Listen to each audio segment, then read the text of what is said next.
Select board meeting, call this meeting to order. Introduction of board members, I'm Todd Lawrence.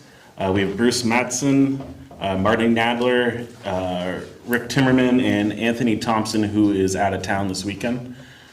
First order of business is approval of minutes from the April 28th select board meeting. Motion to approve the minutes. All right, we have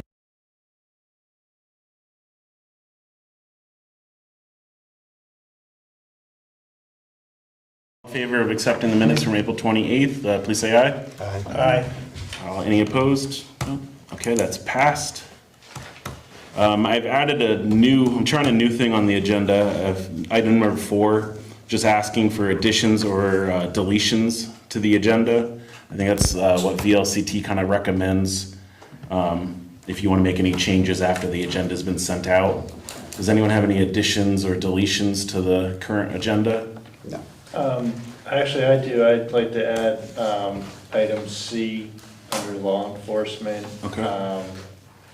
Just listed as a sheriff report. Okay. All right, I've added that. And yeah, and just their recommendations, we can add that, but the Secretary of State recommends not adding any like voting type items to that, just for open meeting laws, but that's the recommendation. Okay, that's been added. Public comment, any members of the public here would like to discuss anything? Nope. Okay, item number 6 is the 2025 Bennington County Solid Waste Alliance Solid Waste Implementation Plan Adoption by Town Board. And we have Mr. Scott Grimline with us from BCRC. Scott, I'll hand it over to you. Hi, how are you doing? As Todd mentioned, my name's Scott. So I'm with Bennington County Regional Commission. My main role up there is as the program manager for the Bennington County Solid Waste Alliance. So the Bennington County Solid Waste Alliance is a coalition of 13 towns from mostly Bennington County. We got, Searsburg, which is on the other side of the on the other side of the county line. And we don't have a couple of things that are technically in the Bennington County, like Land Grove and whatnot, but we are the management entity for a lot of the requirements that the state has for local towns to achieve the state solid waste goals and to meet what the state has what they call a materials management plan, which is a law that's updated every couple of years. And we make sure that all those requirements are being met and that we were able to share the cost burden across those 13 communities. The chief part of our job are sort of 2 main things. One is sort of community outreach that we do. We do a lot of farmers markets and events. We go to schools. Actually, I just talked with our outreach manager today, and she's going to be doing an event at the Sunderland Elementary School next month, or either beginning of June or the end of this month. A recycling relay to teach the kids how to sort things back and forth and also get some energy out as they run around. We also visit businesses throughout the 13 towns and explain to them the solid waste laws and help them become compliant. And a lot of the things we've been doing with businesses more like recently has been about food scraps collection and explaining how all that now needs to be separated according to Vermont state law. We're not an enforcement agency, so we don't have the authority to, enforce those laws through any kind of means of a stick. But what we do is we try to offer as many carrots as possible to help people understand how to do things and just make sure resources are available. As part of that outreach and education efforts, we maintain a website that lists everything like as an A to Z list that people may want to dispose of and how and where they can get rid of those items. Actually, I guess, so has Anthony resumed in a row? Did you say He's not here today. So Anthony is now our current representative from this town on our board of directors. Previously, Dixie Zen served in that role for about a decade. We've been around since about 2014 as a coalition. And yeah, and so that's a large part of our work. And then another large part of our work is managing the household hazardous waste collection facility, and that's one of the most onerous things that the state requires that towns make available to their citizens, is the ability to have the ability for them to drop off wastes that are landfill banned, disposed from certain areas and some. And we keep track of a lot of those things when they're available year round, so we keep track of where people can drop off batteries, where they can drop off used oil, where they can drop off a number of things that would happen year round. But then there's a whole bunch of other things that they just can't get rid of unless we have some folks with a chemistry degree look at them and sort them and organize them, and then I come together and look at all this stuff, and I help them. I help that stuff get shipped out to the rest of the country to get safe disposal or proper recycling. So most of that stuff is the under your sink kind of items, your toxic items, your poisonous items, your flammables that often are either sitting in your garage or people bring sort of in bulk. And what we do to manage that's called household hazardous waste, is we operate a facility out of the Bennington transfer station that's open to everyone within the Alliance, all the members of the 13 towns, to come down, and for a $5 car fee, we take up to 15 gallons of items, including old paint and things like that. Paint is one of those other items that there are other options for year round for collection, but a lot of what we get is people doing their sort of spring cleaning, so we'll get a whole bunch of paint at the same time as we'll get some old Roundup or something like that people are pulling in the garage. So we manage that facility, we operate it, we keep all the insurances in line, and we do like I said, a year-round amount of outreach and education work throughout the county. What guides our work every 5 years is this document that we sent around to everybody, which is our solid waste implementation plan. In here is a lot of just real basic formulaic things that the state has us look at and put together, and that includes how many businesses exist in your area, and then we fill in a formula and we say, okay, well, that means we have to reach out to at least 40 businesses a year because of the size of our district, and how many schools are in our area, how big is our population, things like that. All that sort of contributes to the numbers outlined here within this formula, within the form, and this is how we remain compliant with that state materials management plan every 5 years. This comes up for renewal.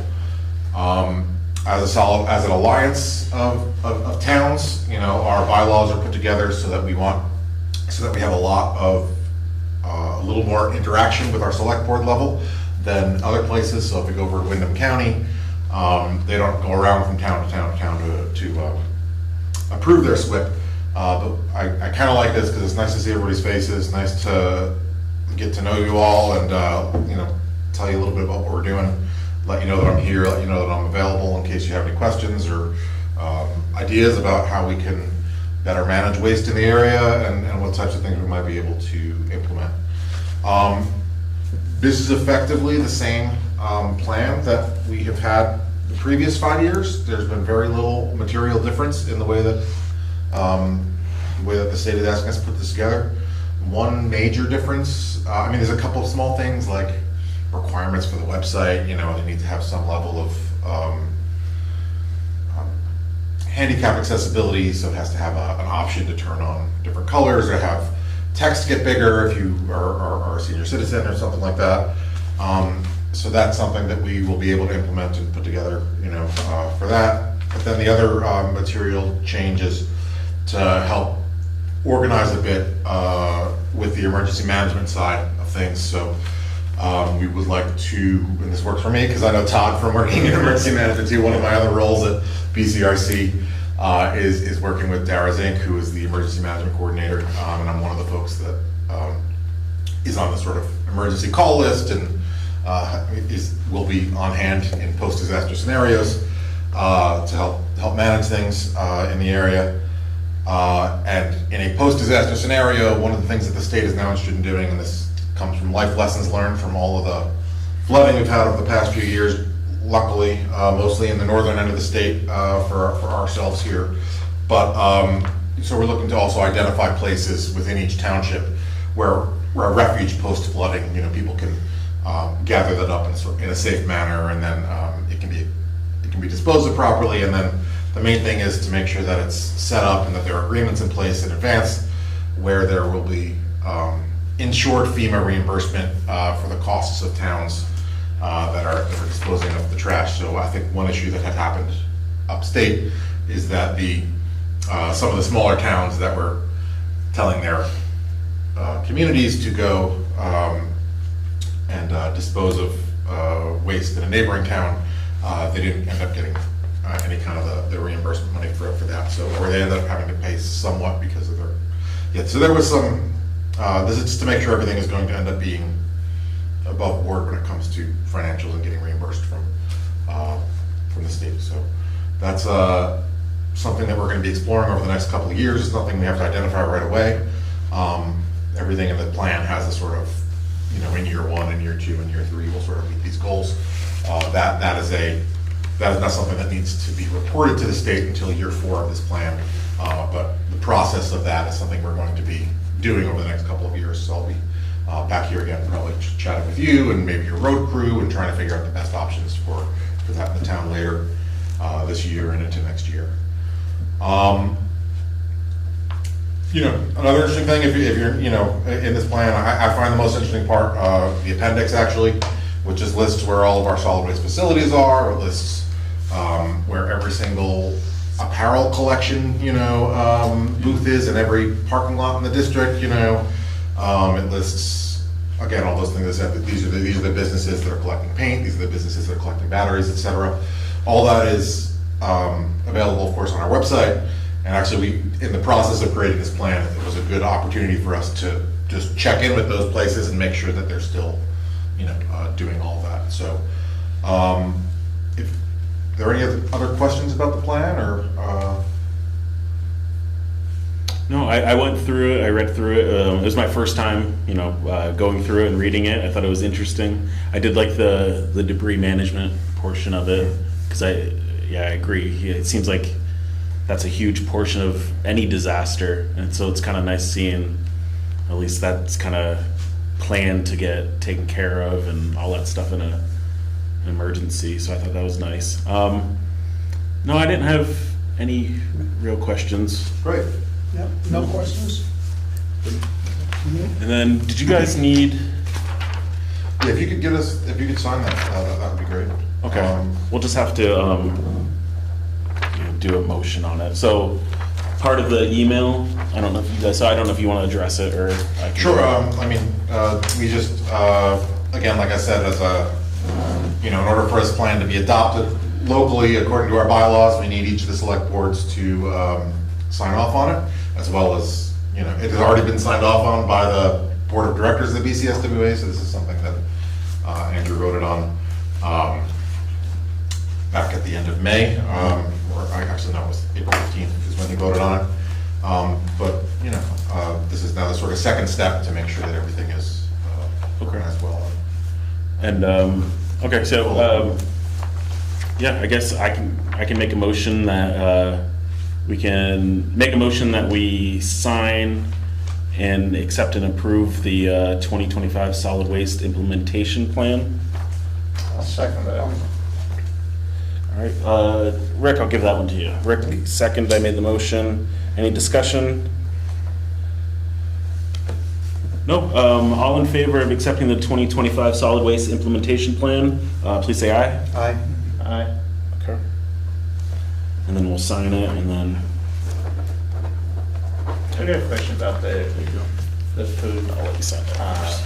Food scrap. Food scrap. Sure. I understand the reasoning behind it, as far as, the additional waste that's generated by food scraps, but being a rural community, we've tried composting and we just feed the bears. Yeah, well, I was just up in Searsburg last week, chatting with them about a similar issue. They have not only an issue with the food scraps, they have an issue with just all trash in general. And problems with theirs. And you know, that is a major concern, and the state has said in their in some of their literature that if there is, you know, during sort of peak bear season, and this is basically it right now in spring when they've sort of come out and they're still hungry and, you know, or maybe they're hibernation, you know, they're particularly more aggressive. So, you know, and they don't recommend that gets, you know, that you either do what you need to do, you either do your best to create a bear-proof environment, or you can, you know, put your food scraps into the trash temporarily during these time periods. But if they're managed correctly, compost piles, and if they are turned over regularly, they can be. They generally don't have an issue with bears. We got folks up on, you know, Mount Anthony Road who had an issue with bears. We brought them in for a Mount Anthony Road in Bennington.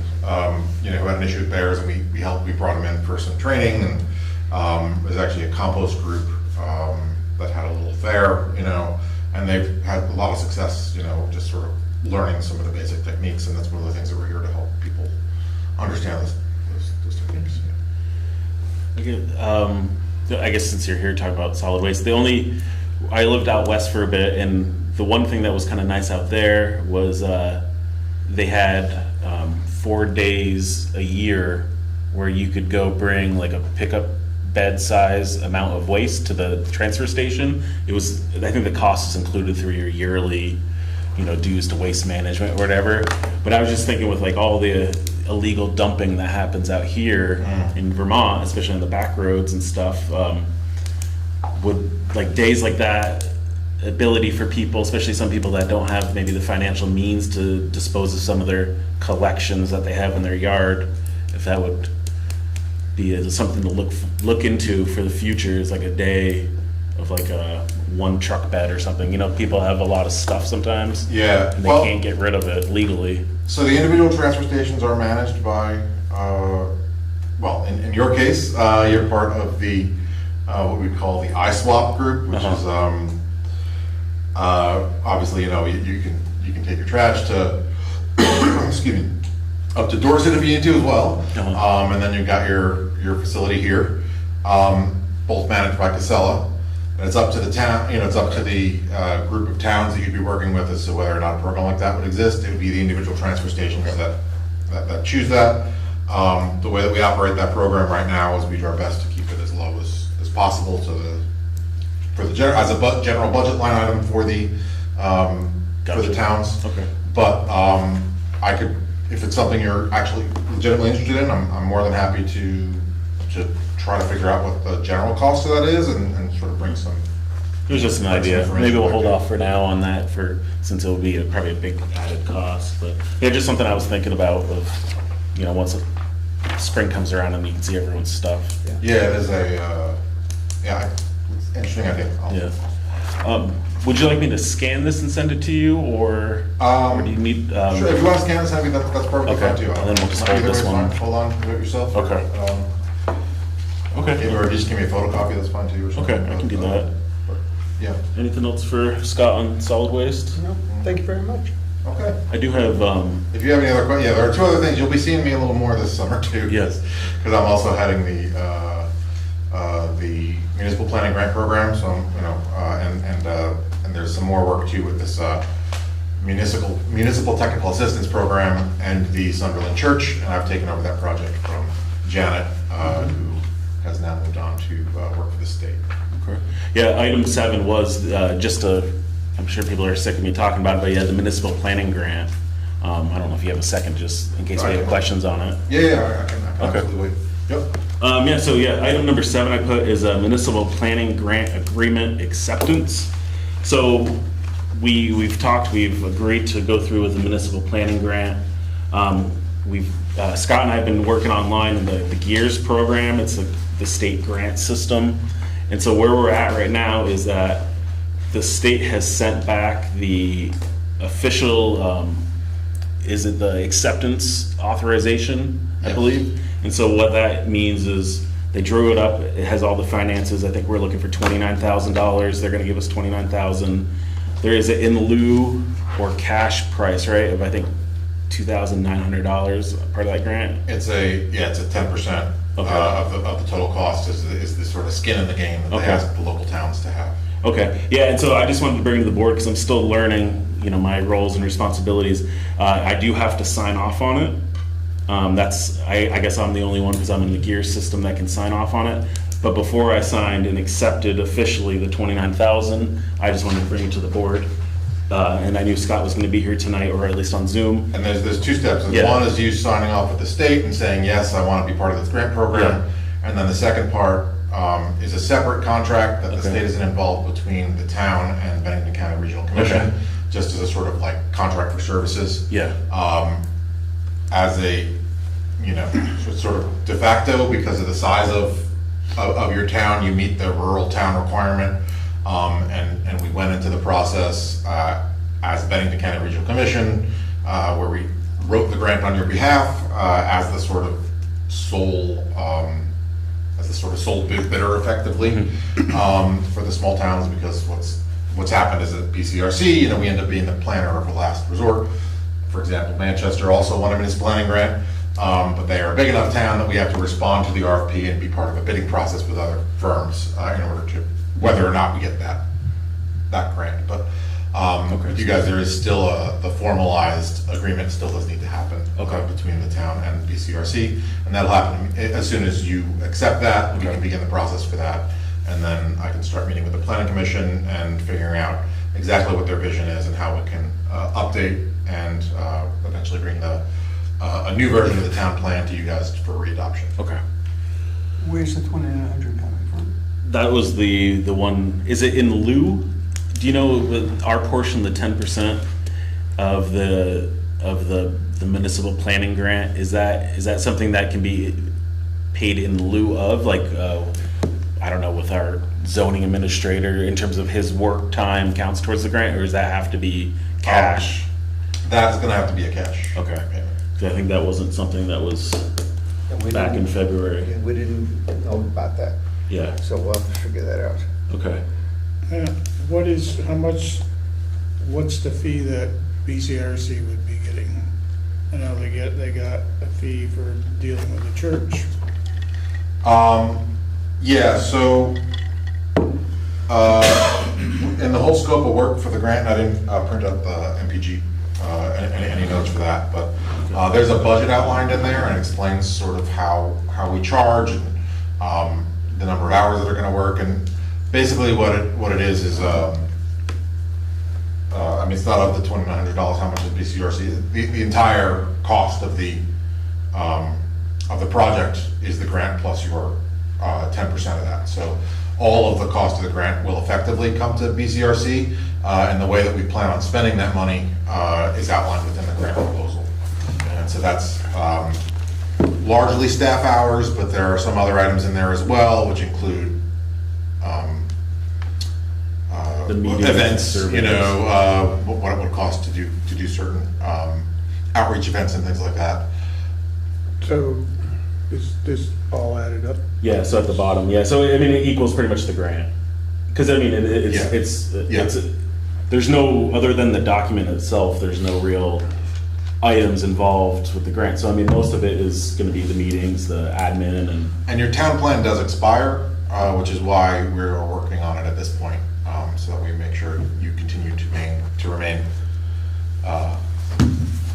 up to date on everything. And when you have a town plan in place, then that creates sort of justification for all of the other land use bylaws and other legal ability for you to control how people manage and use their property in the area. yeah, so that's the one thing one of the reasons I wanted to bring up too, because it did have $2,900. 2,900. I mean, it's the first time I've seen this document, so I just wanted to bring it to the board. I don't know, I don't think we still have it in here. in terms of where it would come from?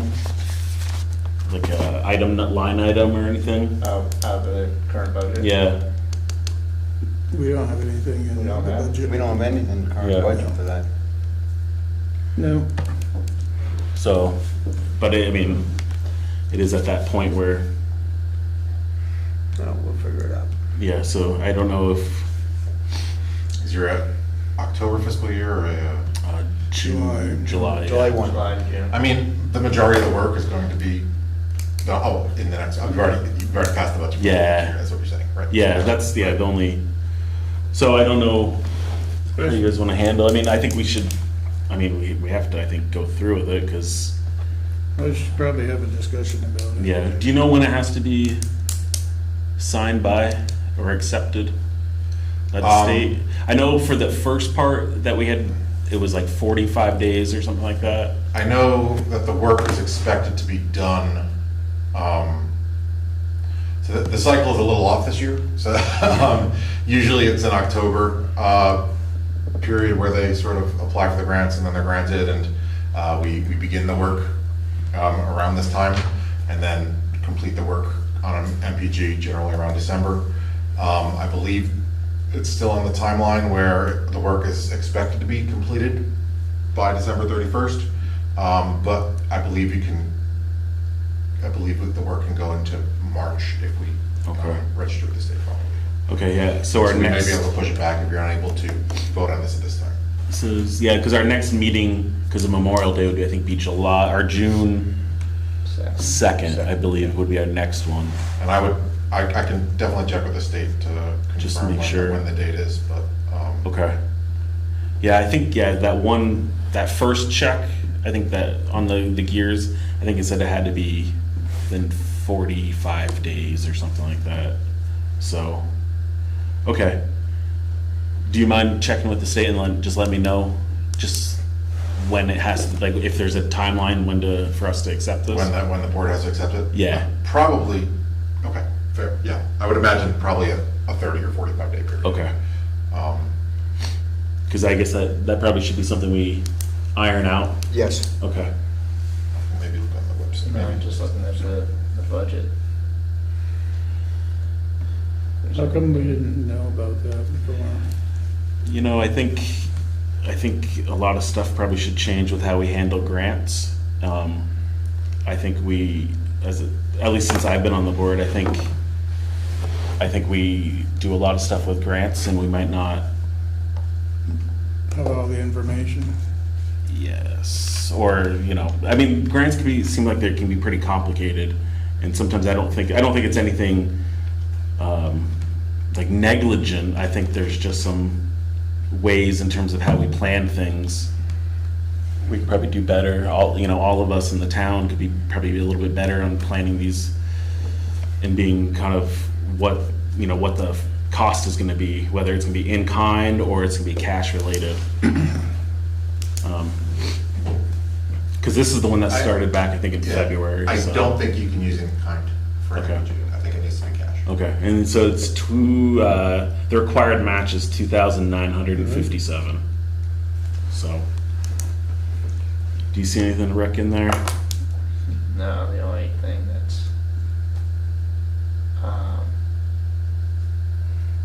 the only thing that's even large enough to cover anything like that is like office supplies. So, I mean, if, I don't know. I think isn't the key thing coming from that, isn't it? I think the rekeying, yeah, I think was gonna come from the town building maintenance fee, fund. Starting in July, I think. Well, I hate to recommend a special projects fund, but And I don't know of any other place where you're gonna find money. My feeling is I don't really, moving forward, like I said, I kind of want to make sure that we're planning grants from, the outside, the different departments, even ourselves, how we're planning grants and making sure we're aware of everything up front before we get to these parts. But I think, I mean, the municipal planning grant needs to be done, or the municipal We've plan already needs to be done. committed to it, so Yeah. we have to do something. But if we're gonna, if you're talking about having, taking, advanced planning, I mean, we're gonna have to create a budget, a line item Yep. in the budget, that either can roll over from year to year, because if we don't use it, Yeah, you know, and I think that might be, So the only thing you can do is right now you could look at, to see where we actually are on the general budget. And if there's a surplus, transfer it into miscellaneous or something, so we can. yeah, I don't know if we should have, I have a couple of things, but okay, I yeah. think we'll wait. I think, yeah, just in terms of moving forward, like, that might be a time with, like, the outreach liaison that we're dusting off the title of, maybe each year, at the start of the fiscal year, we have either a combined meeting with, planning, us, Right. and we sit down and say, what grants are you gonna be doing? What's on the horizon? What are the expenses or rough expenses? Because, yeah, I mean, we're gonna have to start, if we are gonna do all these grants, then we are gonna have to start planning budget-wise. I guess maybe, I don't know if we're just used to in-kind, especially because I guess maybe most of the highway fund stuff is in-kind. But then when you get into these grants, which are administrative, it's cash for whatever reason. It's interesting, in the 23-24 budget compared to the actual 23-24 budget, it was like 383,000 was the budget, and they only did 337. Yeah, So there was a huge windfall there, but this year's budget, the budget is 383, and the anticipation is 381. so that still doesn't cover. well, it's No, close. but I mean, that was also done back in January or Yeah. whatever this was printed, so I mean, that's really where we are right now. Bruce, do you want to say anything? Do you have something or no? I think I'll wait. Okay. So what do you guys think? Do you want to, should we, I think we should think about it. want Yeah. to table it? We have to talk, I guess, with Caroline and see what's going on, and then we bring it back up on June 2nd? Unless we Yeah. hear otherwise that the state won't let us. Because I don't see any deadline on here in terms of when it needs to be submitted. Yeah, I'm looking in the more deeper paperwork right now. Okay. I mean, the first requisition is you get 40%.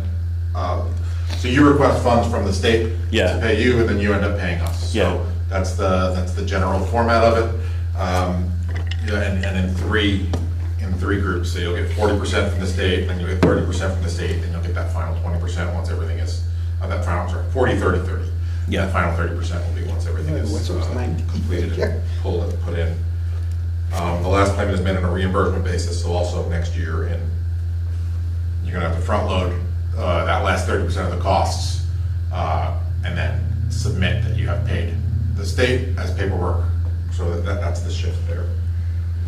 So 70% of the money you get up front, and then 30% of the cost you have to front and then get reimbursed. And the 30% is the That's the 29, final requisition. the 2,900? No, not the 29. Yeah, that's the 10%, you're right. Yeah, I'm a C-math student. How much was the total? 29. 229? Yeah, it says that the award is About 26,619, right? Yeah, Oh, that's the award, but then our portion added on to Oh. be 29. 29. Okay. So the 30% is $6,700 in addition, which we're gonna have to budget for, because we're gonna have to pay that out, and then get reimbursed. We can't, I mean, if you. But that's after, yeah, well, that's it's during this fiscal year, but it will be. Right, it's for the Right. coming fiscal year, Yeah, but. but we can't. we It's don't it's have- during that calendar year you make that Until payment. Right. July of 20. 2027. So it says total project cost is 29,575. The state grant funds are 26,617. The total match is 2,958.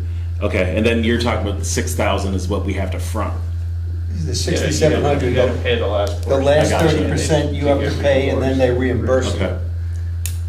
So it's 60, well, it should be $6,700 if it's 2,900 times 3. Okay. No, more than that, it's 87, Yeah. 8,700. Okay. Well, let's see, math students. So it's Yeah. 200 and some thousand. No, 29,000 is the total. 29,575 is the total So you grant really have to fund write the plan. 10,000. So yeah, what Marty's saying, Okay. roughly 10 grand would be Yeah. on the hook, and then we'd get 8,700 back from that 10 grand. Yeah, But we have so, to front it. Okay. but more than that, it's 11 something. Okay. It's 87 and 29. Yeah, it's 6, it's 11,6. We gotta find 11,6 total. Okay. Give or take a couple of cents. Yeah. Okay, so, And after a request of it, it's about 2 or 3 weeks until the state gets, sort of ends up, paying that money, so. Yeah. That'd be something useful for you. so I mean, realistically, I mean, we can hold off, we can talk to Caroline to see Yeah. what we have in the accounts. But I mean, realistically, it's probably gonna have to come from, Well, I'm wondering if the 8,700, if we could take that at a special projects fund, then reimburse the fund when we get the, when You we get could the do money back. that, you Yep. could do that, and the other thing that was, I don't know if it's still there or not, there used to be a fund, the forest fund, the pilot. it was, Is that money we got for Forest Service? yeah. That went to the school. I think it goes to the highway department, the payment in lieu of taxes from the forest land. Is that where? If you look it in the goes? highway budget, it's like 65 or 87,000 or something like that. You go in the highway budget.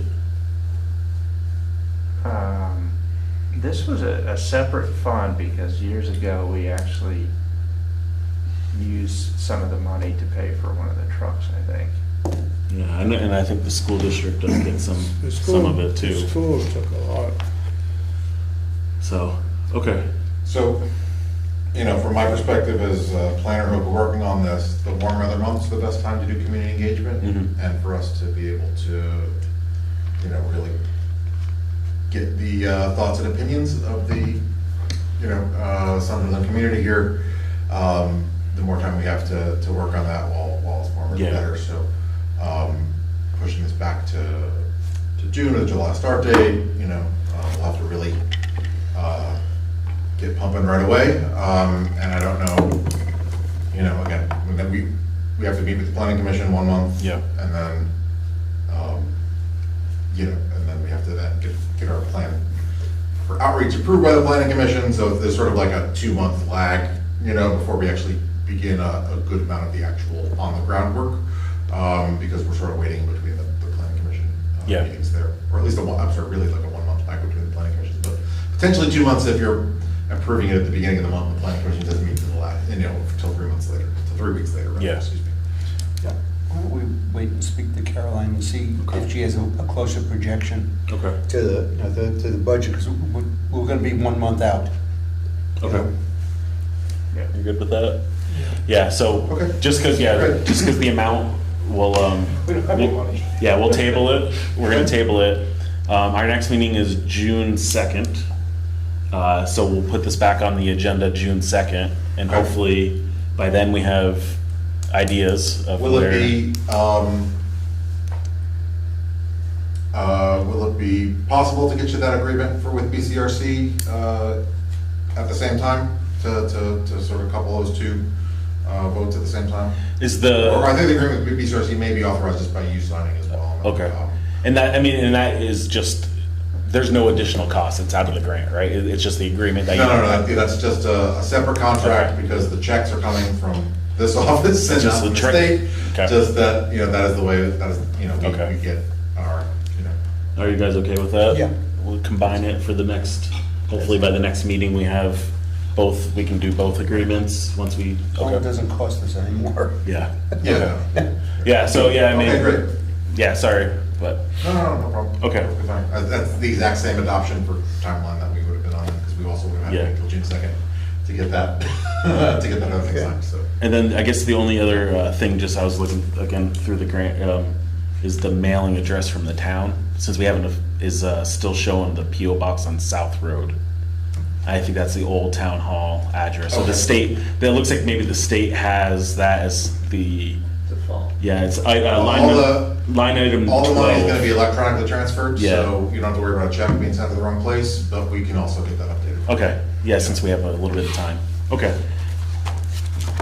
Sounds good, so we'll plan on that June 2nd. If you don't mind though, just asking, I will confirm with Make sure we're not the gonna state be- grant administrator to make sure that we'll Okay. still be within the window to hit that, concurrent acceptance button. okay, perfect. Any other questions for Scott? Yep.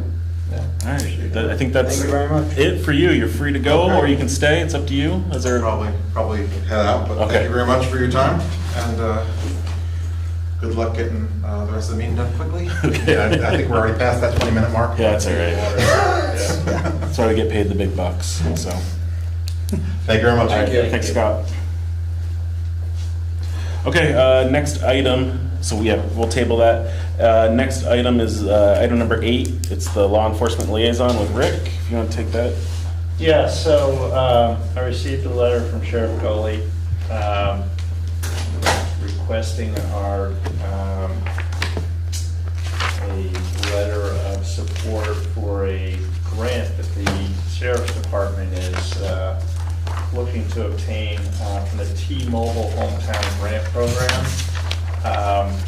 It's I think it was only like $29,000 or something like that, but it's a grant that they're applying for to improve the communication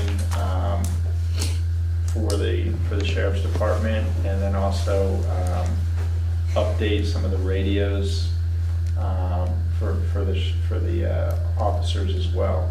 So I drafted a letter, basically there's a guideline that they were looking for. So I drafted a letter Oh, okay. and sent it out to everybody, and it's just, they did ask for the chairman of the select board to sign the letter. So if anybody had any changes or any opinion, I think we should probably support the sheriff's department as far as, there's certainly parts of our town where there's no cell service. True. So, but it would benefit all of Bennington County for the sheriff's department. I think we should adopt the letter as written and ask Todd to sign it. I would make that motion. That's a motion. Give me a second. Bruce, do you want a second? Or Second. Marty? Bruce, any discussion? There's no cost to us, correct? Just checking out this I was grant. gonna ask that, but I figured I would. No, it's not our grant. Just making sure. No, it's not our grant, we're just supporting Okay. Just somebody else's. support for the sheriff's department. So the motion to, So I can print that out on letterhead, okay, and then and then you let can me sign know. it, and we can send it down to So them. we have to give you the thing to sign it? Marty, you made the motion, right? Right. What was the verbiage again? That we approve the letter of recommendation, the letter of support for the T-Mobile hometown grant application, and we authorize the chair to sign the letter.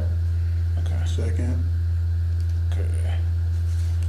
And we have plenty of time, it's not due until the 30th of May, so Okay. I can print it out on town letterhead. Okay. It has to be on, and then And just let me I know. can get it down to you, you can sign it. Okay. Yep, so we have the motion, we have a second. All in favor of approving the letter of support for the T-Mobile hometown grant and having me sign it, please say aye. Aye. Aye. All, any opposed? No? Okay, I will work with Rick and get that taken care of. Or Anthony would say Tim. Yeah. The next thing, the radar sign did come in. I've only seen it briefly. I shared today an email with Caroline and the highway department instructions. It's a link to actually download the software so it can be programmed. The fellow that, the senior sales consultant for radar signs indicated if we have any issues, call him. I tried to download it, but you can't do it with a Mac for some reason. It has to be one of those other contraptions. I know Mark had mentioned to me, you know, that these signs on Sunderland Hill Road, the posts are all the square posts, which you can just bolt right through. Every other sign in town is the U channel. So I don't know if that's gonna be an issue, mounting the brackets on those or not. I do know you can also mount them. You know, Mark said they used to put the other one on telephone poles, but I think it makes more sense to have it actually on a speed limit sign. So there's definitely some things we can do. It's just gonna flash the speed, and we can set it so it won't come on if speed limit's 35 pretty much on all the towns. So if we set it at 30 miles per hour, it will come on at 30. If somebody's going slower than 30, it's not gonna flash at them. But then you can also have it just show the speed, you can have it flash the speed at them, and then you can also put a maximum speed. So, you know, if you want to put it at 50 or 55 or whatever, it won't flash, so they don't use it as a, you know, to see how fast they're going in a quarter mile. But it will still record all the information, even though it doesn't flash at them, which is kind of nice. And then we can also program it so, you know, it doesn't have to go on at certain times of the day or night, you know, if you don't want to go from 2 in the morning till 5 in the morning, whatever. Yeah. So I haven't been able to do any of that because once again, I use a Mac, but, so then the other thing that was brought up about it is, we ordered it with a spare battery. It comes with 2 batteries. It can run on just 1 battery. Basically, 2 batteries will give you, depending on your volume, which I don't anticipate us having, you know, we're not Shelburne or, you know. They anticipate 14 days of use with 2 batteries, 7 days with 1 battery. It's another $300 for a second spare battery, for the lithium batteries.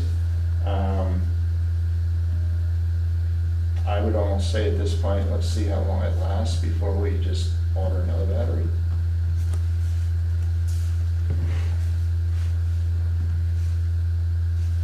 Yeah.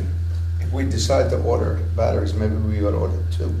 If we're gonna run them for 14 days. Well, so the sign has 2 batteries in it. We ordered a spare battery. We have 1. We have 1 spare So we battery, need- so you would need, for another $300, you would get, 1 more. So we'd have another set of 2. we'd have a set of 2. Mhm. Yeah, That would then be you'd fine. switch them out 2 at a time. Yep. I mean, it makes more sense. Yes, They'd be switching it more with the 1 battery versus if there was 2, but yeah. I'd see how it goes.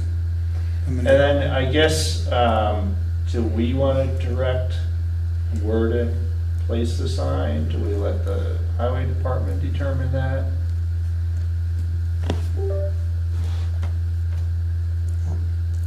You know, Are we gonna have like a rotating schedule, you know? yeah, I think North Road and Sunderland Hill Road are the 2 main roads that we probably have issues on. I know at one point with the other sign we used to have down on South Road, but there's no speed limit sign like halfway down the road. So, I think, I mean, maybe we can just, yeah, because I mean, I've heard some verbal complaints about, was it North Road first, and then, then obviously Sunderland Hill, so maybe we just start with one, see what data we get, and then eventually just move to the next, I don't We have know. the two brackets, so I can go from one to another spot pretty quick. It's when we start changing the brackets to another location, so Yeah. it doesn't matter to me just how long they should be at each spot, or who moves it around, or the guys will move it around, but I mean, it might make sense to have the signs move when we change the batteries, because the guys are Yeah, gonna be there changing okay. the batteries. So, they can, no sense making 2 trips. I don't know if they need to be moved that much though. I don't wanna, I don't know, a couple months here, see what data we get, and then if we need, if you're getting data that still says like, hey, these cars are at these times are going super fast, going past the sign, then we can have outreach with the sheriff and they can use whatever couple hours, maybe they do enforcement, and then you keep the signs there just to validate if there any enforcement's making improvements, Mhm. and then we can move around to the next spots, once we, we can kind of just play it by ear, I think. That's how I think we, through the liaison, maybe we can, I think we're the ones that tell the highway guys when to move the signs. They can come up with their own battery replacement plan maybe, once they know how many hours they go, but I think maybe we pick one spot, kind of learn as we go. Well, I know, I think, I don't know if they still do it now. I mean, I know in the wintertime, they drive the roads every morning just to make sure nothing's happened. Just pick Friday morning to change the batteries, Yeah. I mean, it really shouldn't take that long to do it, I think it's like, it takes quite a bit to charge them. to recharge them. Yeah, Yeah, 14 hours or something, right? 12 or 14, something like that. but like I said, if you do it on a Friday, it gives them the weekend, and then, Yeah. I mean, you have at least a week, 2 weeks before you need to do it again. So, we're gonna have to wait to see Yeah. how long the batteries actually last. Obviously, in the wintertime, they're gonna drain a little quicker than they are in the summertime, so. So that's all I had on the sign. The last thing I had as far as the sheriff goes, Sent the X. There, okay. I received an email this morning from Lieutenant Harrington at the Sheriff's Department. Basically, the early hours of last Friday and into Saturday morning, or I'm sorry, last Friday and into the early hours of Saturday, May 9th through 10th, Bennington County Sheriff's Department, along with the State Narcotics Investigation Unit, served a search warrant on a resident in Sunderland. The search warrant seized illegal narcotics and firearms. Let me say there's no danger or threat to the residents of Sunderland. The subject in case was arrested and is now up at jail in Rutland. The incident did use 23 hours of Sunderland time for the sheriffs. They're actually basically asking, they can take off hours for the next few weeks unless we want to stay status quo and keep our normal hours. So basically, what do we get? 8 point some hours a week? Is that what it is? Yeah, almost 9 hours. So, I mean, if 23 hours is gonna take us almost 3 weeks of all of the patrol. True. And the contract expires June 30th, I think. Oh, well, yeah, we're on this year's budget, aren't we? So it's actually $70 an hour or whatever it is, right? Yeah, but times 23 is a lot of money. It is, and I did talk to Lieutenant Harrington. This was, led by the Sheriff's Department. There had been some activity at this location.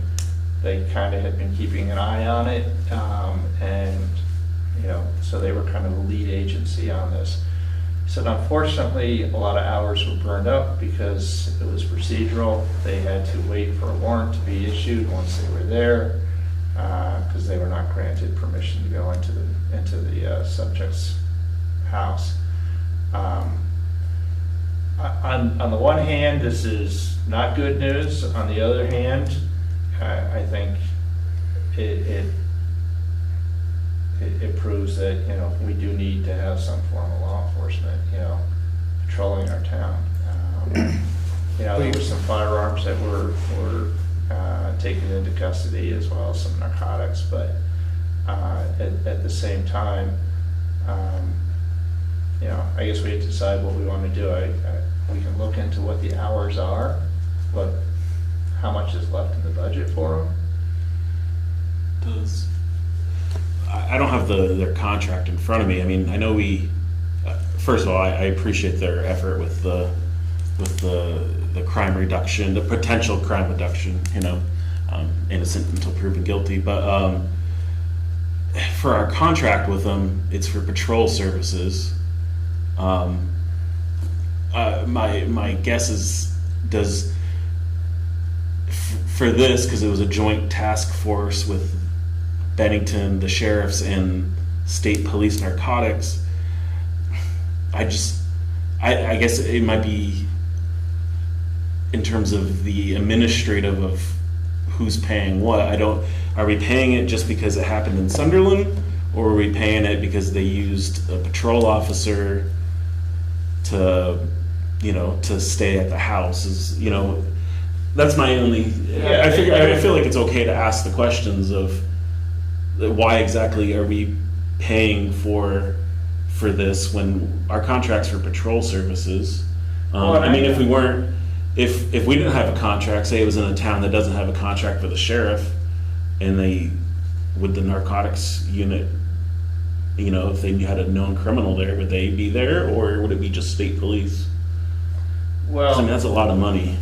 The first thing is, I just lost my train of thought. Sorry.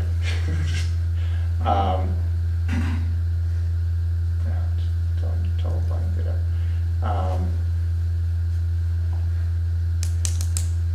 All right.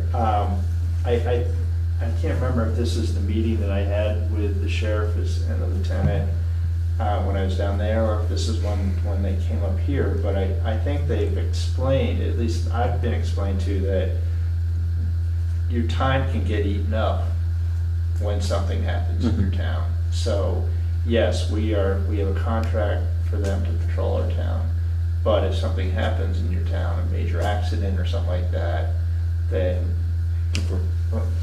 so I think it falls under that situation. As far as the state's narcotic investigation group being there, I think the only reason that they were there is because the sheriffs led this investigation and determined it was an issue. Okay. So I don't think we're in a situation where state police were just going to patrol and find this without the sheriffs pointing it out to them. Okay. I have a question. So why didn't the sheriff's department inform the state police for them to do it? Because most of the time, anything that goes on in the town, the state police deal with it. This was their investigation. They did get the state police involved. I know that we're troopers there as well. Yeah. I think our budget is for them to patrol the highways, and as far as I've ever known, the state police pretty much does most of any other issues. I don't think that's true, Bruce, because look, when the sheriff was here, look how much Shaftesbury has had to increase because of the issues that were in that one particular part of town down in Shaftesbury.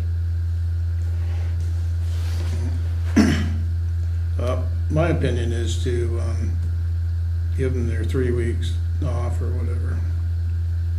We have a budget that's set for patrolling the roads, and what are we gonna have a floating budget to So if they have another issue, we're gonna have to, I'm a little confused here. Yeah, I mean, I guess my comments about the finances more of a lot of the times like the narcotics units get like federal funding and grants and stuff. So my thing was just, you know, is it just because we have a contract with them, they're pulling from, you know, our patrol funds, or is it because that's just how it works? So that was my kind of thinking behind it. I just want to make sure that, you know, we're not just getting lumped into some pool of funds. But yeah, I kind of think because we don't have a large budget, I think we just have to accept this as part of eating up our overall monthly allocation. So I guess my Yeah. question is, I mean, where do we stand in the budget process? I mean, we have May and June left. Yep. You know, how much have they already used up or not used up? Yeah. Well, Caroline should have that. She should have how much is left, how much we spent. Yeah, I mean, because they can just, I mean, they kind of manage the hours, right? So if they're allocated, what is it, 36 hours a Yeah, month? some number like that. Yeah, then they can, those are the hours they get for this month, and then they can adjust their patrols, I guess, with what's remaining. I just know in years past, they haven't always used up the entire budget, that's all. Yeah. Yeah, last year they did. Last year was the first year that they actually used the budget up. And I think they're probably gonna be very close this year. Yeah, we have a budget, this doesn't mean they have to use it all. Well, we budget for the amount of money that covers the hour, you know. Contract. With the contract, you know, so, you know, the only thing we control is how many hours we wanna pay for. You know, so whatever we budget is for what, the hours we felt we could afford. So,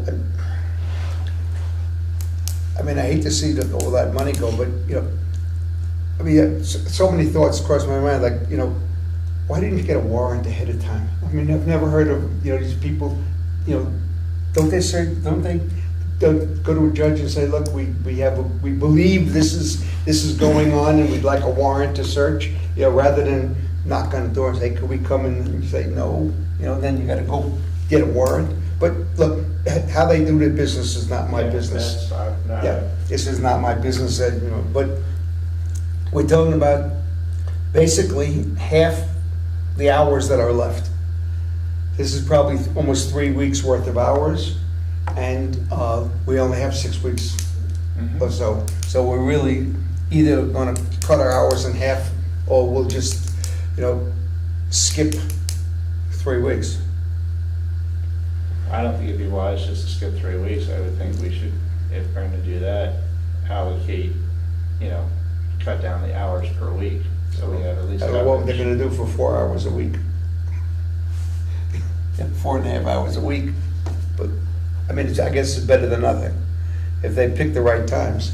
You know, if they do it, you know, morning and afternoon, when people are going and coming home from work, would be the most efficient use. I feel like we have different goals for the sheriff's department. You know, speed control is one thing, but I would be more concerned with them patrolling our streets and just being eyes and ears for the community and for the residents on property. You know, if you just want to sit and catch speeders, yeah, 6 to 8 in the morning and 4 to 6 in the evening, yeah, that's great, but I would much rather have them address an issue like they did last weekend than to get a speeder going down Sunderland Road. There's no question, but, you know, they're not gonna find, you know, a narcotics house every week. Most of their time is, I mean, in the 2 years I've been here, this is the first time they've done anything other than use the hours for patrol. This is the first time hearing them ever use the hours for anything but. And unless they, they use the hours for administrative work, their own paperwork and stuff. So the question is, just to bring us back to what the actual question is for the sheriffs are asking us is, Lieutenant Harrington, how do we want to allocate the remaining hours? Is that his question? How do we want to pay for the 23 hours, is the question. Oh, I mean, Well, no, he's saying the incident used 23 hours of our time. Yeah. I can take off the hours in the next few weeks unless you want us to stay status quo and keep the normal hours. So, Oh, okay. The assumption is that we keep the normal hours, we have to pay the difference, we have to pay extra. We have to I mean, pay that's the 20 assumption I'm yeah, making. okay. We have to pay the 23 hours. He didn't say that. If, Huh? He didn't say that we have to pay the 23, he says, do we want to? No. The incident did use 23 hours of Sunderland time.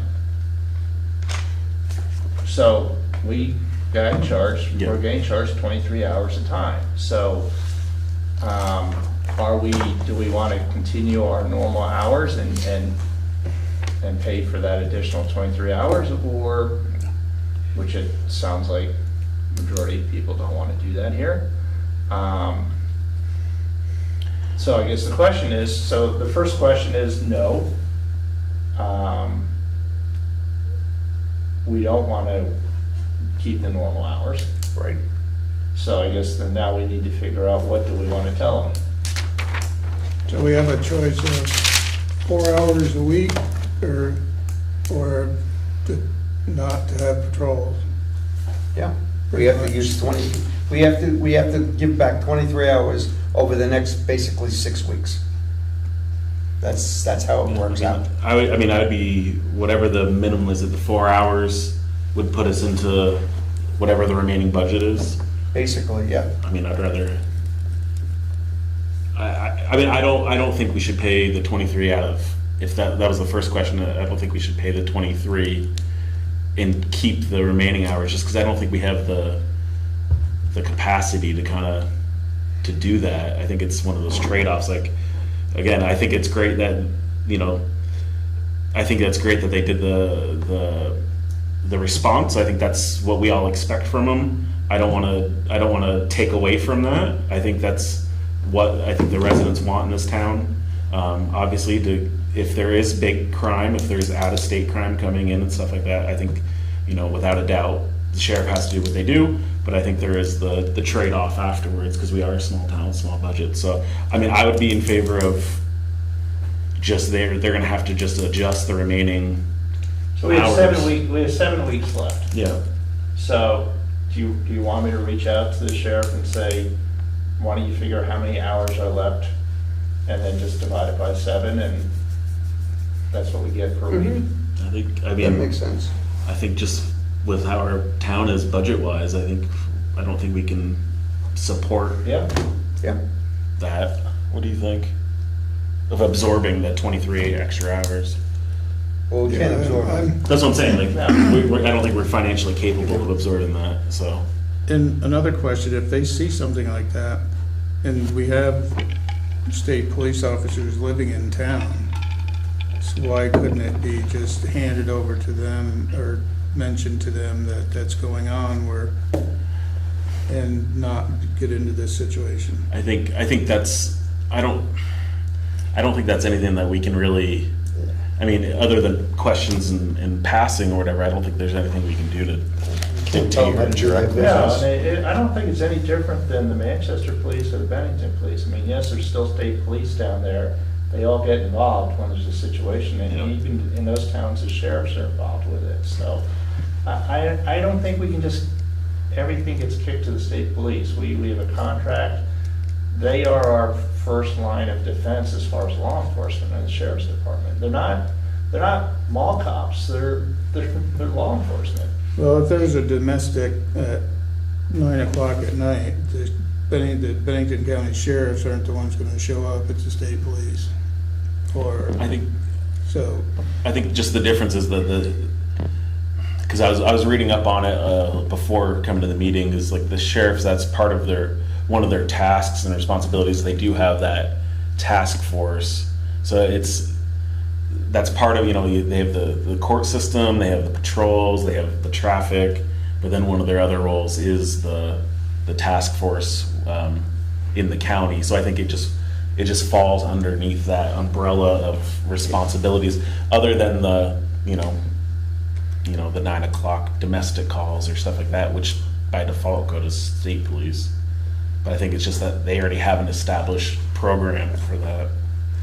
I think we're spending a lot of time talking about something we already know the answer to. Yeah. We don't have, we only have X amount. So Yeah. I'll reach out to the sheriff, if it's all right with the board, and figure out how many hours left. Okay. And we'll just Do we divide it need a by motion to 7. that effect? I don't know that, I don't think we need a motion. No, I'm just Yeah. responding, Will you just- I'm We responding just to the. responded, right? When you hear back from the sheriff, will you just, for informational, we can't, obviously talk about it, will you just send an email to the board what their answer is? And then we'll go from there? It's like the speed sign, so, you have to be flexible and I guess roll with the punches, so, okay. Speaking of the speed signs, did they actually have any recommendations of where to put it, the sheriff? Did ask him. You would look to let the information out about the address. It's still an ongoing investigation. so. Yeah. Okay, anything else, Rick? No. All right, thank you. Next up is the draft personnel policy update from Marty. Well, I think I've finally gotten it to the point where it's basically paginated correctly, and it still could do with a little bit more spacing properly.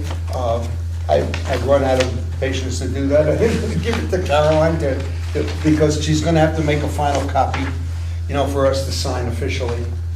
So maybe she'll be able to paginate it a little bit better, because she said she can work with a Word document. I don't know if there's anything in terms of text that you have concerns about. I mean, I made the change to the 30 hours that we spoke Okay. about. And I made the change also about the non-physician personnel. Okay. Yeah. So I did all of that. We did have the question about the CDL The CDL licenses? physical thing. Yeah, well, I think we decided that we can't, if you want to, you can put it, you can do it for all new employees. Didn't we decide that we're gonna grandfather everybody who's current?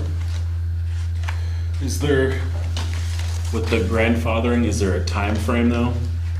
Like, And if you- so that might be a question for when we send this to VLCT. Like, is there a way you can grandfather, and then is there a time, like after 5 years, the expectation is they come online with any new hires in terms of that? Something like, or are the current just grandfathered in for perpetuity? Well, that's what grandfather means. Yeah, I guess. It's for as long as they're employed. Okay. I would think that would be good. Yeah, I mean, I'll contact VLCT, and ask them, that question as they go through it. Okay. Yeah, just to see if there's any, like, Mhm. yeah, I'm not a lawyer, so I was just Yeah. curious.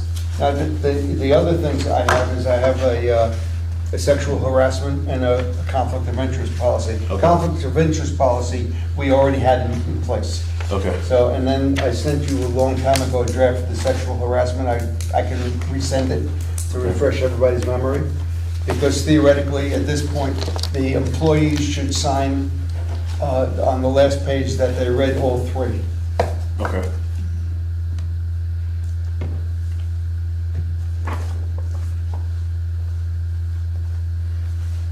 Okay, that's it for me. So, I guess any discussion, any questions for Marty?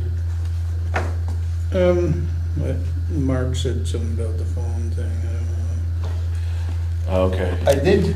I did put something in there about using the phone for, using their personal phone for town business.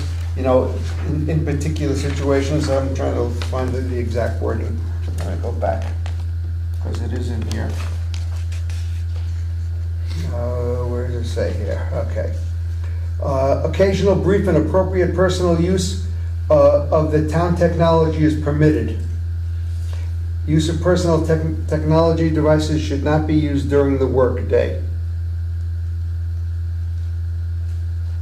So it does say occasional brief and appropriate personal use of town technology is permitted.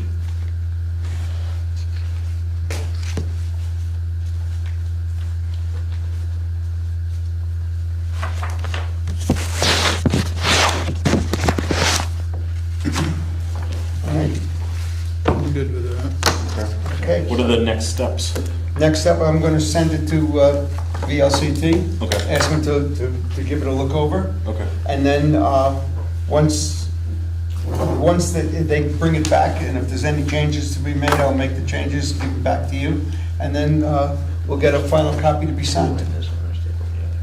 Okay. Okay. Perfect.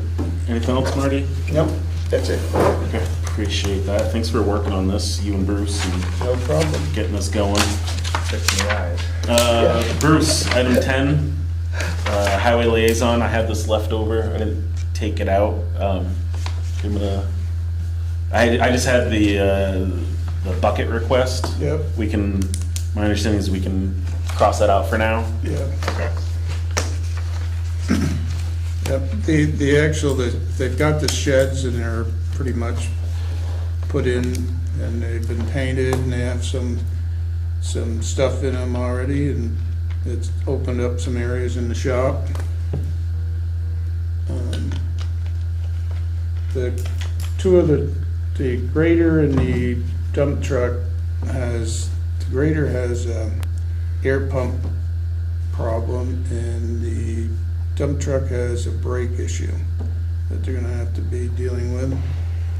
And I know we're already over the budget on maintenance.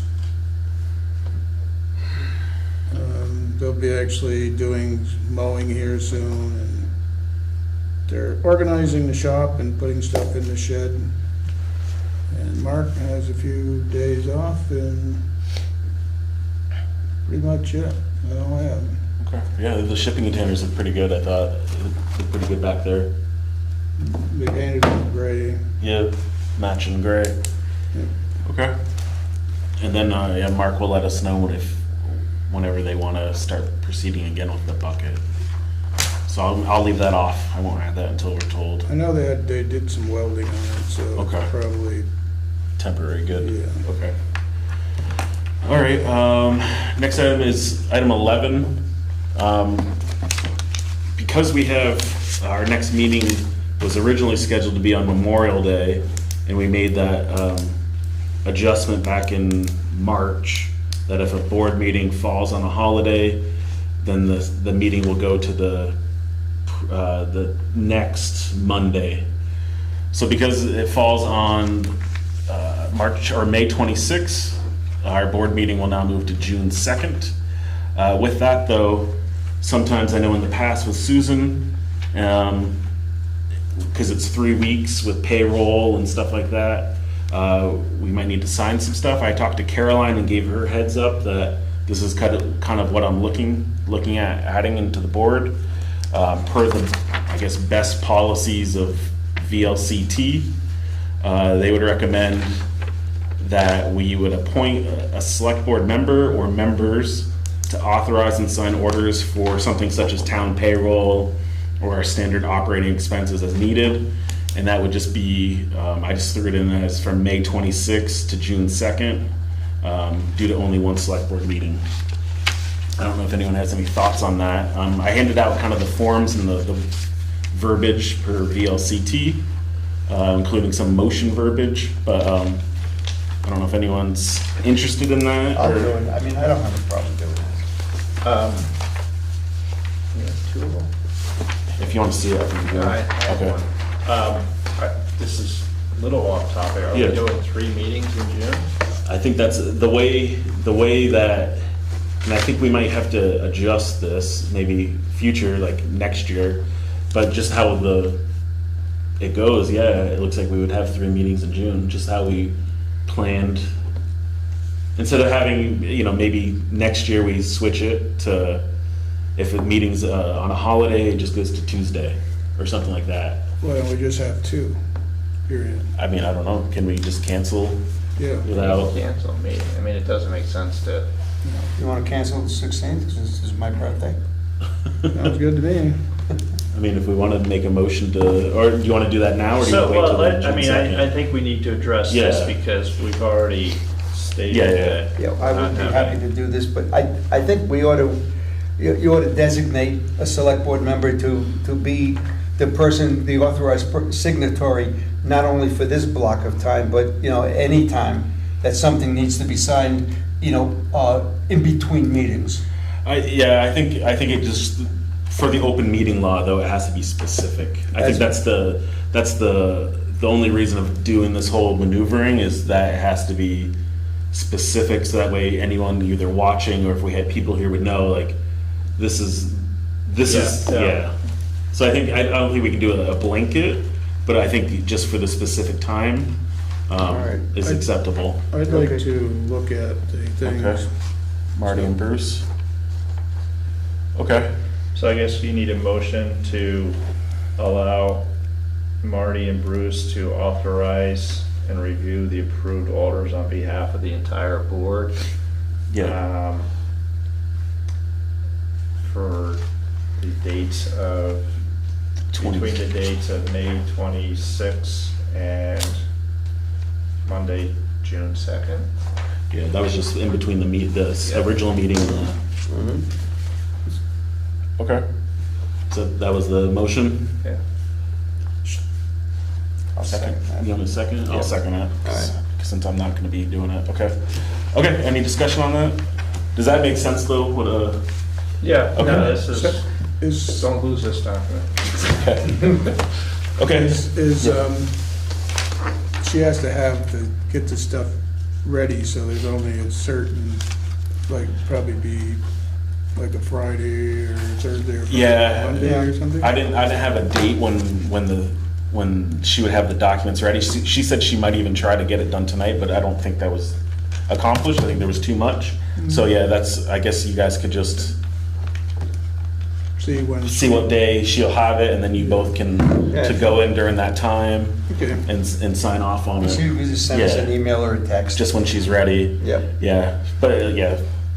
Okay, so we have a motion, we have a second, to authorize Marty and Bruce to approve and sign orders such as payroll and operating expenses between May 26th and June 2nd, due to only having one May select board meeting.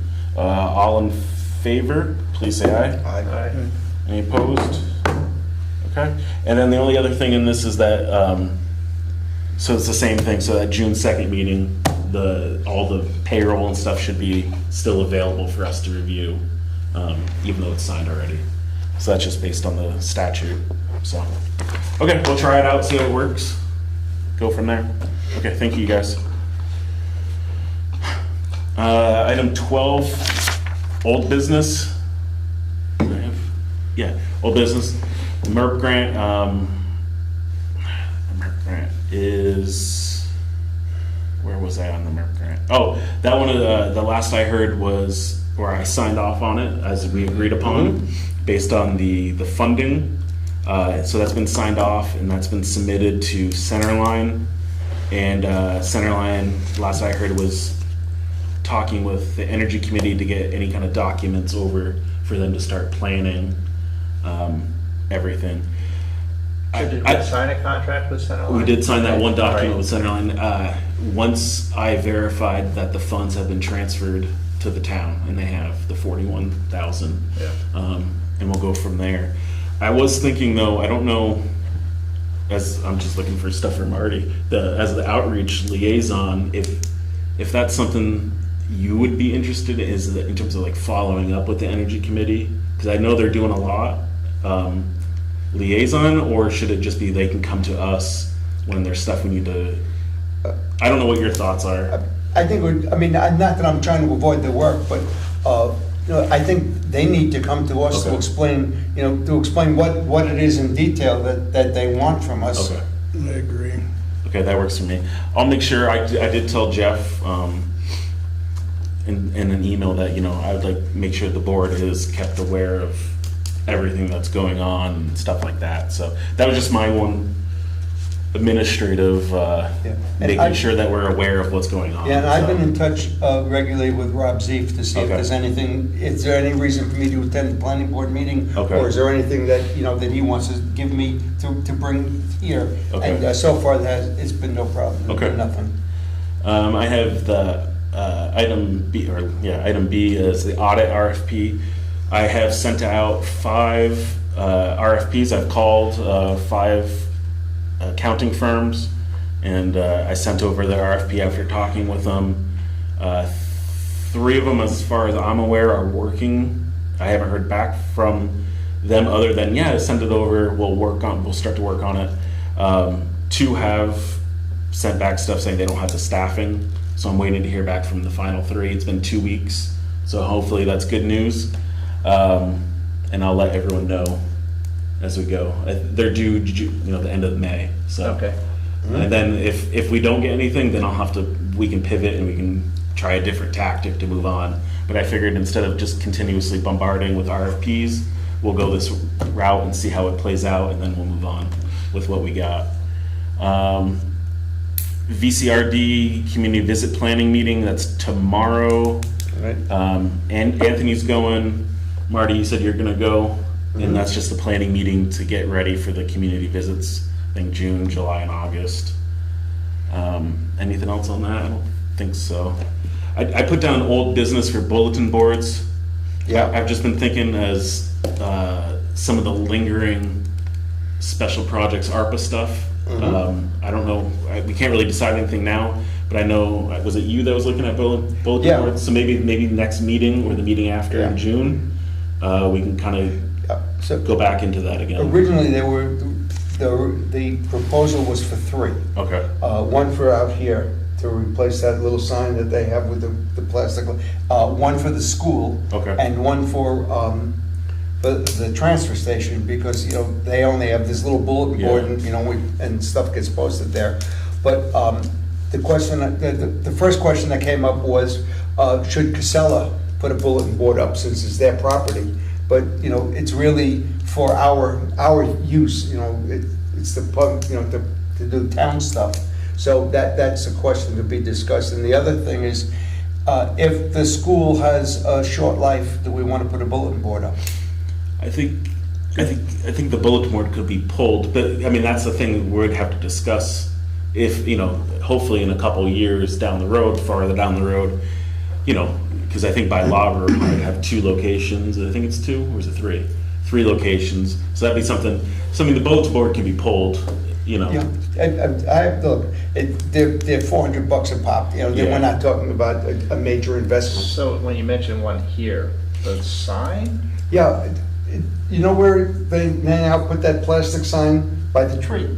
Yeah. Yeah, I mean, we could put a bulletin board up, that would make much more sense. It'd be glass enclosed and outdoor bulletin board. Yeah, I mean, that's, we can discuss the locations later, but. yeah. Yeah, I think, I mean, are you looking for a sign or a bulletin board?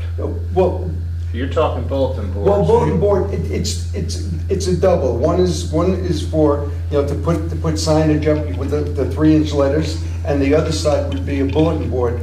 You know, and for this one, you probably don't need anything other than the place to put the letters. You don't need a bulletin board piece.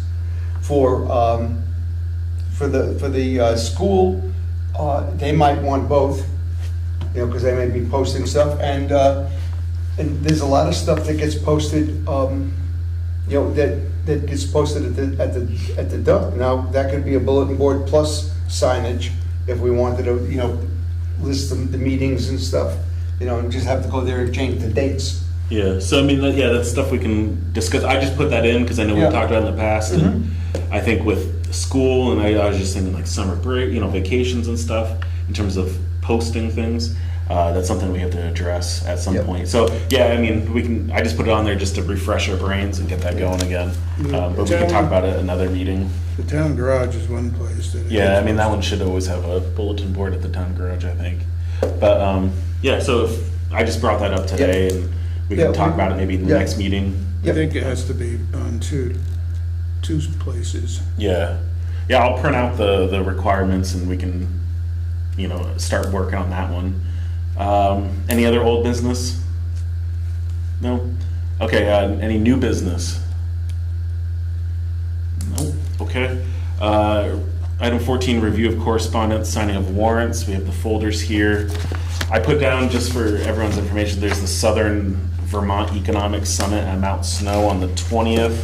If anyone's interested, I think there's been some emails that have gone out. I went last year. I don't think I'm gonna go this year. But, yeah, in this folder here, it looks like it's just some older stuff. I don't know if you guys wanna look through it, but I don't think there's any action items. It's just, I'll talk to Caroline and see. It's a lot of stuff from the last meeting, so. I didn't know where to talk about it Okay. before executive session or new business. At some point, we really need an update from Dave. Okay. Yeah, I talked to Dave, and he was tied up with other items. Yeah. I'll ask if he can attend either hopefully the first meeting in June, if not the second meeting, and we can get an update from him. Yeah. I'll make sure. He's been tied up with a lot of, I think, North Bennington or Old Bennington tasks. Okay, executive session, we needed. Yeah. Executive session, okay, and that's is that for discussing personnel evals? Yep. Okay, in terms of wording, okay, yeah, so, can we have a motion to, or I guess I can make the motion, motion to enter executive session to discuss town personnel upcoming annual evals. Yeah, I'll second that.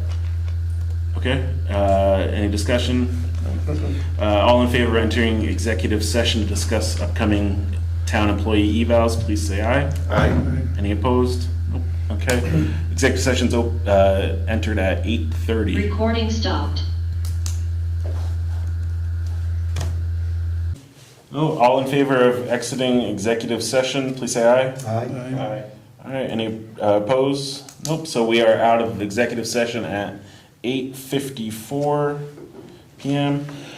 Okay, the next item, as I mentioned before, observance of Memorial Day on Monday, May 26th. The next business meeting for the Sunderland Select Board will be the following Monday, which is Monday, June 2nd at 7 PM. Before we adjourn, can we decide if we're gonna have 3 meetings in June or 2? So that we can, I would say 2. Yeah, I'd suggest that we cancel the June 9th meeting and just do the first Monday and the fourth Monday. Is that what we do? First, Typically, it's what, the 2nd and the Or what are 4th? we supposed to, Yeah. what do we normally do? we usually do the Second second and and fourth. fourth Yeah. Mondays. So the proposal is can we make that at this yeah, point of the meeting? I think we can, Or can we officially vote on it at the next meeting as a agenda item? I'm just thinking, I don't know if we can make any votes off of, yeah, no, This item. we'll put it on the next agenda. Okay, I'll put it on the next agenda. second, the meeting on the 9th will be canceled. okay, let's do that well, then. so is it gonna be the 9th and the 23rd? No, it's gonna be this. The The second, 9th and the 6th? It'll be the second. and 16th? that what you want proposed, yeah. No, the 23rd. The Yeah, 23rd? yeah, the The 23rd 23rd. is the 4th week. Yeah, yeah, So you're gonna do the 2nd instead of the 9th, as a proposal. right? And, and so we're gonna propose the 2nd and the 23rd in June, is that right? I believe so. Okay. Sounds But, good to well, me. yeah, we'll make that an official item on the next agenda so we can officially vote on it. And actually, it would almost make more sense to do the 2nd and the 16th. That way we don't get caught in that same situation with the signing the warrants and the payrolls. Yeah, I think the only issue is, because June has a lot of, for Caroline, has a lot of documents I think she has to close out with the state. So that'd be my only concern is end of the month. But that's something we can talk about. I can talk to her, see what her expectations are for workload, and then, yeah, if we do need Because I to, mean, there's definitely boards that yeah, will just meet once a month. I mean, That's true. Once the summer starts, so. yeah, that's a possibility. I'll talk with her and see what she thinks of, if she'll need us at the end of the month. 4-hour meetings if we do it once a month. Yeah, jeez. Okay, so yeah, next meeting is Monday, June 2nd. Do we have a motion to adjourn? So moved. A second? All right, all in favor of adjourning, please say aye. Aye. Any opposed? No, okay, meeting is adjourned, 8:57. Recording stopped. Thank you. Right under 2 hours. You said you were gonna do it.